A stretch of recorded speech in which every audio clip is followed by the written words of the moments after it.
The Cave of the Lost. Written by Russ Booyak. Illustrated by Thomas Boatwright. My best friend Sarah, my little brother Jake, and I are standing before the entrance to a large cave. Odie, my brother's dog, barks into the darkness. Odie thinks someone is in there, Jake says. Is this where you saw the boy? I ask Sarah. She stares up through the hole between the trees at the edge of the gorge. I think he was standing right here waving, she replies. We're not going in there, are we, Quinn? You're the one who saw the mysterious boy waving at you. You're the one who had us leave the picnic and climb all the way down to the bottom of Phineas Gorge to help him. Now you don't want to go in? That's the Cave of the Lost, she cries. What kind of ridiculous name is that? I ask. I bet your aunt told you about it. She did. Centuries ago, after Porter's Mill was built, some people explored the cave, and they never came out. Others went to search for them and disappeared, too. Only one man ever made it out, but he couldn't explain how.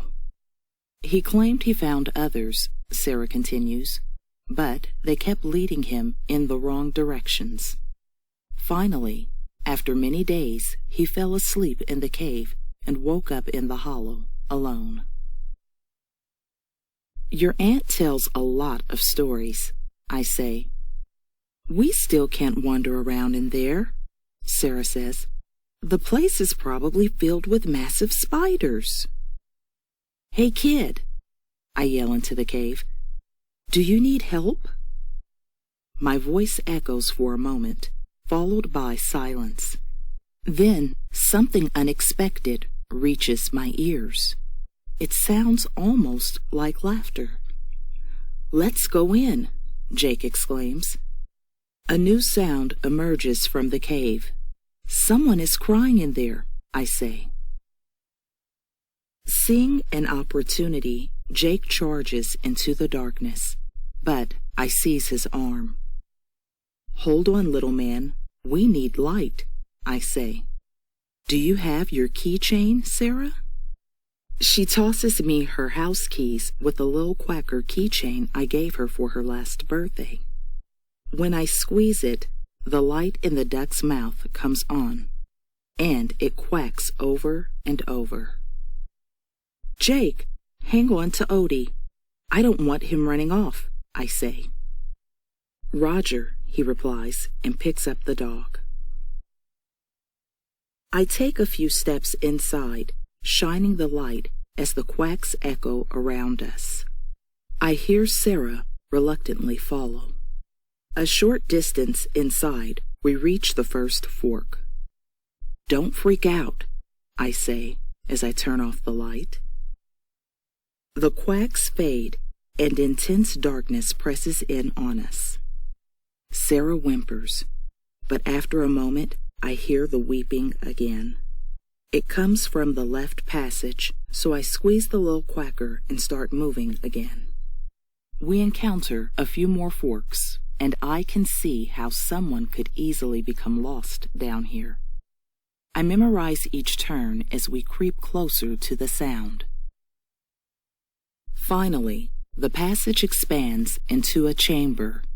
On the far wall, water trickles down the rock into a clear pool. 6 other passages branch off in random directions. I turn off the Quacker, and in the absolute darkness, I only hear the running water. Suddenly, a splash breaks the silence. I run over to the small pool, the keychain quacking again. The light glints off something in the sand at the bottom of the clear, undisturbed water. The frigid water sends shivers through my body as I plunge my hand down. It's a key, I say, holding it up to the light. A key to what? Sarah asks as I put it in my pocket. Laughter erupts all around us at once. Children's laughter. Sarah screams, and I drop the quacker, tumbling us into blackness. I grope for it as the laughter continues to grow. A small hand grasps mine and jerks me away. "Stop it, Jake. We need the light." Finally, I feel the keychain, and the light blossoms, filling the room. Sarah stands a few feet away from me, and Jake stands behind her, holding Odie. "Jake, did you grab my hand?" I ask. The laughter is still there, getting louder. "Let's get out of here," Sarah yells as she bolts for one of the passages. "This one," I yell, realizing I'm pointing to the one I had been pulled toward. I follow the turns I memorized as the laughter shadows us, echoing through the passage. After the last turn, I expect to see the intense light of day. It's only another fork, and I have no idea which way to go. I retrace the turns in my head, certain that I've followed them exactly. Has the cave changed? "We're lost, aren't we?" Sarah asks. I'm really scared. Everything is going to be okay. I turn off the light, hoping to hear the gurgling river. The laughter grows louder. It seems threatening, almost menacing, but then I hear the sound of someone running away to my right. I turn on the light and look around for Jake. He stands between Sarah and me. "Did you hear that?" I ask. "The footsteps?" Sarah replies. "I thought that was you."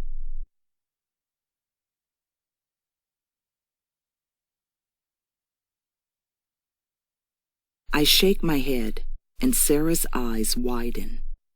"We should follow them," I say. "They could be trying to make us more lost." "I don't think so," I say, and start walking.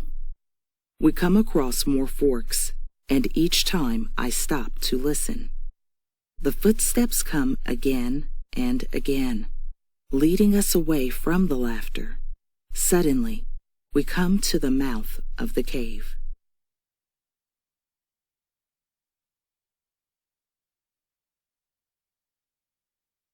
The light is painfully bright, but we run into it, laughing. Sarah tugs at my shirt. "Quinn, look," she says, pointing up through the small hole.